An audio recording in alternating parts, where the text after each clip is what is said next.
Man, in the comedy world, I am comedic narrator Bennie. For sure, for sure. And where you from? Birmingham, Alabama. That's dope, that's dope. So how long you been doing comedy? Man, I've been doing comedy now. It's an interesting story, man. I first time I hit the stage was in 1995, the year of our Lord, at a high school talent show. So of course I get on stage. After I get off, didn't know where to go. Didn't pursue it no more until 2005 when I started producing comedy shows and started managing comedians. I learned more about the business, and then it led me to getting back into it. That's So dope. now I got back into it realistically, for real, in like 2012, 2013. That's dope. That's dope. So what inspires you to do comedy though? Man, now that's interesting right there. I got a cousin, man, named Pat. Yeah. Pat Knight. Pat Knight about 10 years older than me. So he was a cousin that'll let you watch the stuff, the cussing movies and the naked moves and all that, you know what I'm saying?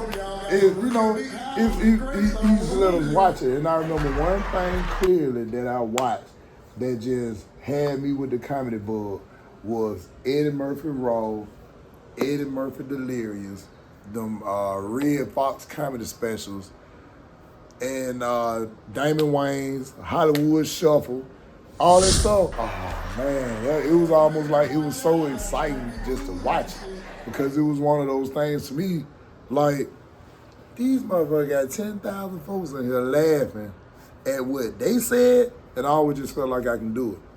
That's dope. So you're early on, falling in love with the comedy. Those are some of your greats. Like, can you name 5 of your greats of all time? Man, I think that answer depends on what day you ask me. Because I like all styles of comedy, because I think it's a uniqueness to every step of it. Like, of course, Eddie Murphy might be like at my top, but it's a lot of other cats at the top too, because I'm a big Mike Epps fan. Sure. But I'm also a Kevin Hart fan. Deep. I'm also, a D-Ray fan. For sure. I also got some local comics who I'm a fan of. Like, I got a partner named Oscar P. out of Memphis. I'm a fan of his. Comedian Felicia, I'm a fan of hers. You know what I'm saying? It's a lot of comedians around the country that got unique styles, and major and independent, that I just admire their style, because I know what it takes to do what you do in this comedy. So the uniqueness that come with them, like Cooler Ward, out of Dallas, Chris G out of Dallas, you know what I'm saying? Spanky Robinson, all them cats like that. The list goes on and on. Jason Short. Oh man, if I keep on naming, I'm gonna be forgetting about it, and then it's about to be mad. But the rest of y'all, if we do a part 2, we'll talk about it. For sure. So quick, how would you describe your comedy, like your style? Me? Oh man, I think excuse me. Let me take that back. I know I'm one of the baddest motherfuckers out here. Cause one, I think joke thievery is treason to the highest level of the law, and I don't believe in that. I love the competitiveness of comedy, which strives me to do unique things. I try to do things that's conducive to myself. As country as I am, I'm do country shit. But I can also do professional shit as well. It just depends who's acting. That's dope. How long have you been doing comedy again? I guess if you said the start date was 95, which would be 30 years, but on the stage for real, since about 2013, 2014. So what you doing comedy that long, what you being a seasoned vet with it, what kind of advice would you give an upcoming comedian that's trying to get their feet wet? But before you answer that, with this generation, it's like these comedians, how they get in the game, they go viral first. And then they later on have to get on stage and get their feet wet. So what kind of advice would you get on getting in the game as a fresh started comedian? Man, I think one, if you're a great student and you actually willing to put the work in, you'll be just fine. Because I think going viral first is a blessing. It's nothing shorter than a blessing. But once it comes to a point where you go to looking at, hey man, I'm finna start doing gigs, I think that you should definitely take that opportunity, but be a student of the game and learn it, so you won't get out there on the road, then turn around, have 700 bad shows, and then can't do the shit no more. You know what I'm saying? Just be a good student of the game and be willing to learn and take advice from people who ain't trying to watch your career go down the drain. You know what I'm saying? But hit them open mics, get stage opportunities, and work them. You know what I'm saying? The stuff you come up with is funny. You just got to work it. That's deep.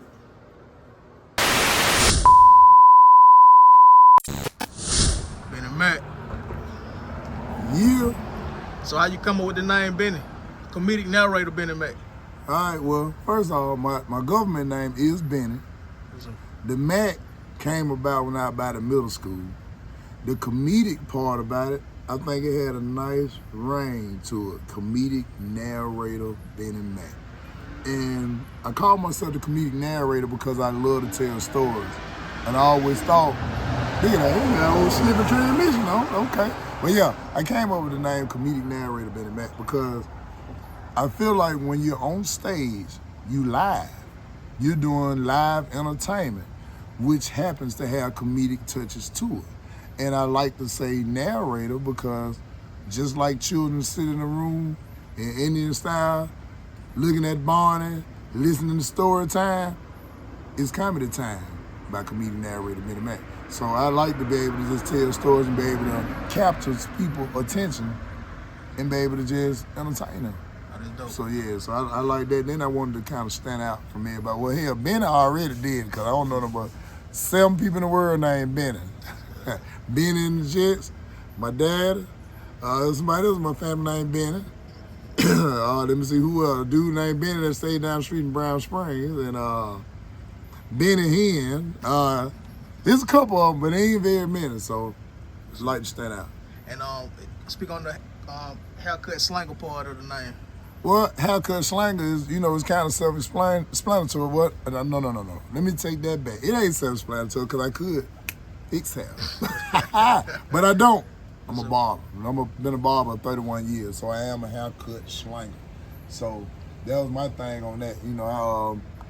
Comedic narrator, haircut slanger, Bennie Mac. Because I wanted to put all that in there because I can't leave barbering out. Barbering play a big role in this comedy. For sure. And how did it play a big part in your, career coming up? Like, how you get into barbering? Explain to the people about that. Like, that's dope. Oh, man.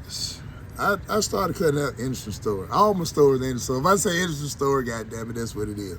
Man, I got a cousin named Robert O. Robert O. Say Kissing. Robert O. Say Kissing, man. He 3 years older than me. And he got to high school first.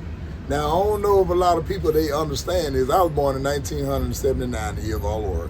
And at that time, we was growing up in the 80s and the 90s. As a young man, haircuts just wasn't that important. So, of course, we used to wear a high top fade and fuck around the sides, caught up with the top, all that shit. But you don't give a fuck. Your grandma combed your hair back with a rat tail comb. It ain't about. But we didn't care nothing about it. But when he got to high school, I never forget, all he used to do, like, man, you better go get a haircut, man. Them good up there, man. Them good. That man, if you know he gonna get high, man, don't good, I don't good. And I used to be like, shit, you know what I'm saying? Because, back then, you get a haircut about every quarter. You get a haircut about 4 times a year. Unless it's Easter or Christmas or some shit, you might get lucky. But he used to always say that, so then I started just kind of playing with the clippers. I remember just cutting my hair. I used to have a little peel-off edge up all the way around because I had one pair of clippers, what they call house clippers with the flat cord, and used to do everything with them. So you had to kind of know what you was doing, but that was in my practicing stage. Then I started cutting my pop's hair. Then I started cutting my little brother Thomas hair. He used to cut his hair about 3-4 times a week, just whatever. Just kept on until I mastered that craft. And when I mastered that craft, 31 years later, 27 years professional, 23 years in, cutting hair, on your own legs. That's how I got there, you know what I'm saying? It was like, just basically talking shit with kin folks and cousins and shit and just didn't want to go to high school dust as a motherfucker, that's all. You got the hosts, you got the headliners, you got guest features.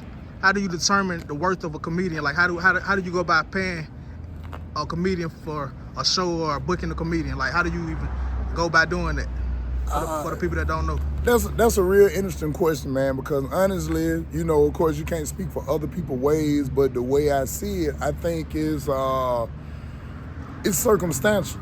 Because sometimes, you know, a comedian may have a rate for, let's just say, $1,000. Yeah. But asking for $1,000, the venue size may not be accommodating for that, or you may not have the salability that you think you may have.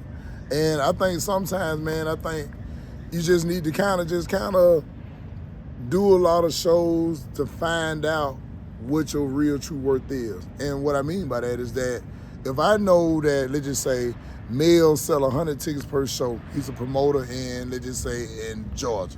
He do 100 tickets per show. And then he add Bennie Mac to the ticket and he sell an extra 125 tickets. And those tickets are $20 a piece. Yeah. If Bennie Mac asks for $1,000 for that show, it shouldn't be a problem because he sold his weight in his labs, you know what I'm saying, that made it worthwhile for the promoter. Now, I know a lot of comedians will probably say, well, it really don't matter, you know what I'm saying, whether you can, can pay for it or whatever. But my thing is that if a promoter lose with you because you overcharge them, they'll never book you again. So for me, sometimes if you just ask a person what their budget is, you can just or get an offer. You know what I'm saying? If somebody offer you $200-300 to a city that you've never been to, and that $300 is enough to cover all your expenses, look at it as a promo trip that you didn't have to pay for. You got another market that you didn't have to be responsible for. Unless your name just ringing so many bells that you can demand a certain price, I think right now it's just negotiable. I think that your finance is great, but I think your sellability is better to be able to just demand a price that nobody can even argue with. That's dope. So Bennie, speaking for a comedian who coming up or a seasoned comedian, you know, that never just got on to the point of doing shows or getting booked and everything. How do you go by getting booked and all that? Like, not speaking from the one that's booking, but the one that's trying to get booked and start they touring and everything like that. Well, Jamil, I think that's a very good question, man. I appreciate that question too, man. You asking me like I'm famous, but I'm gonna tell you from my perspective as an independent comic that's been in it for a while. I think that, I know that work find work. So when you talking about work find work, if you out there doing open mics and you killing shit, or you're growing every time you doing them, people gonna start to notice you. People gonna start to say, damn, dude, that's pretty good. Then they gonna start turning you on to other stuff. Hey man, look, I got a partner that got a room in this city. Got a partner with a room in that city. I got a friend with a room right there. You're gonna be working so hard, and then it also is gonna open up opportunity to be able to reach out to people too. Because once your name start getting so hot, the value goes up. And the value goes up, well, as far as it ain't just necessarily a set price, but you have created a buzz for yourself and created a lot of interest in the style of comedy that you present, which means that it's gonna be more numbers passed, more people reaching out to you on social media, more people trying to get your number, more people, and then it start creating almost like a life of its own, basically off the work that you done put in.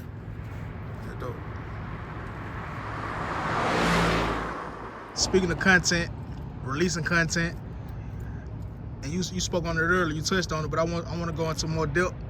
Mm-hmm. What you feel about comedians stealing jokes and content from other comedians? The way I feel about it, I really think it's treason. And the reason why I think it's treasonous is because when people come up with like really, really, really good jokes, or really, really, really good sets, a lot of time it took time. You know, whether it was going to work it out, you know, in small clubs, small bars, or small rooms outside the comedy club, and you had to critique it, or you had to take some hits because you wasn't ready and you was trying to develop it, and then for somebody to sit there and watch it grow and take it at the end, yeah, that might be worth an ad whooping. You did it with the right comic, you know what I'm saying? Sure. Yeah. Has anyone ever stole your material? I mean, not to my knowledge. Now, I have heard comics use, or I use the word remix, you know, because sometimes you can inspire comics too.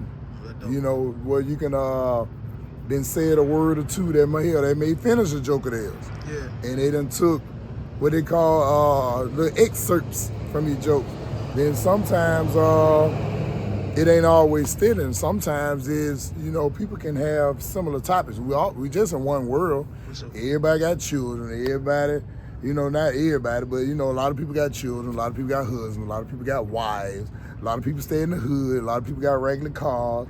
A lot of people got people missing teeth. A lot of people missing, you know, a lot of those topics are relatable, familiar topics. I think a way that you can possibly minimize it is tell stories that's conducive to you and just make it funny. Because really worrying about somebody stealing your stuff and not posting your stuff online and all that, I mean, shit, hey, you ain't gonna live in a bubble. Because like I said, there's some people that can sit there and take a topic you did and make it better than you. So I think you just have to be creative. I think you have to be vigilant about your stuff and actually just put all the work you can do and just not worry about that and just do it better.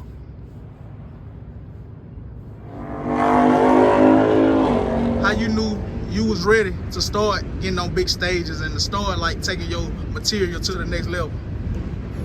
Man, I felt like I was ready when I had to stop, you know, trying to look at a phone or look at notes during the show. And I was confident about what I was going to say when I got on there. Because at one point in time, you know, I thought I was pretty good, but I wasn't good enough to give a person the price that I was comfortable with and make it worth their while and mine and not embarrass myself. So I think that for me, it was when I knew what I was doing was certified, that I done did it so many times in so many different cities and proved that it was work. And that was, man, hell, I did a countless amount of open mics. And after I did it so much, when I started saying boom, and I perfected 5 minutes, then perfected 10 minutes, then perfected 15, and perfected 20. When I got at 20, I felt like I was ready then because I could easily do an open or a feature spot, no problem. And then after so long after that, I was ready to close out shows because I felt like I had enough proven, great, developed content to move forward from there. For sure. That's dope. Speaking of content, do you feel like as an up-and-coming comedian, it's good to leak your footage on the internet or just like do shorts of your jokes and just, you know what I'm saying, release your content to the world, like jokes that you probably been working on or you the master? Do you think it's good to leak your shows to the audience or to your people that's just a average fan, or to grow a fan base even bigger than the one you already have? Yeah, I think yes and no. I think yes, you should release it, but I think you should release it and you got it spliced good enough where it's still funny to the consumer, but it's not so much of your material where you just give it to somebody. Because a lot of these jokers out here are very treasonous and they will steal. But I don't think you do yourself any justice by just keeping it in your cell phone or on your laptop either. So I think it's a fine line to do that. I think you just got to get your editing skills up enough to be able to chop it where you can drop shorts. Like on the YouTube, you can drop you some shorts in 30 seconds, 1 minute, and boom, boom, boom, boom, boom, and keep the people engaged in what you're doing. And I definitely think you should. You should, man. Some of y'all got some real big houses in Greystone with a window unit. Yeah, don't make me point you out and trying to be boozy and shit. For the people that don't know and the people that got this question to ask, how do you move around as an independent comedian?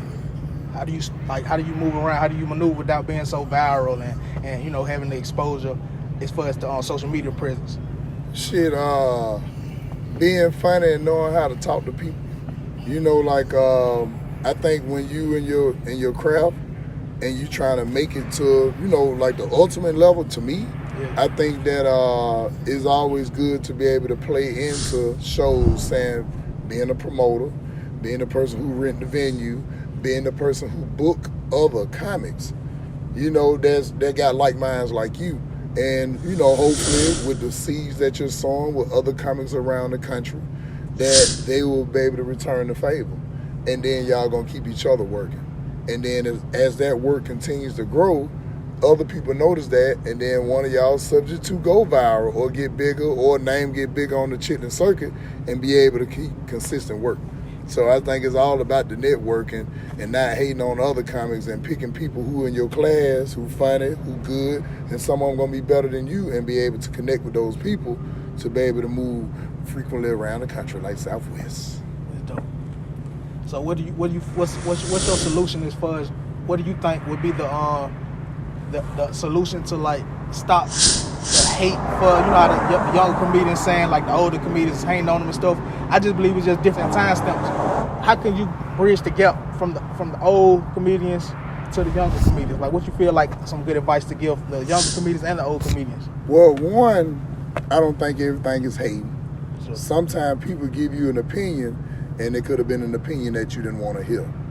Two, I think when you don't know people, it's easy to talk shit about them.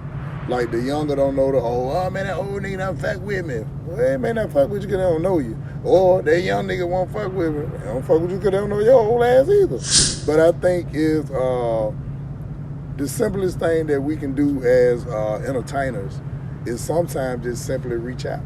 Just, hey, what's going on, man? Hey, how you doing, man? I love what you do. I like what you do. I like your craft.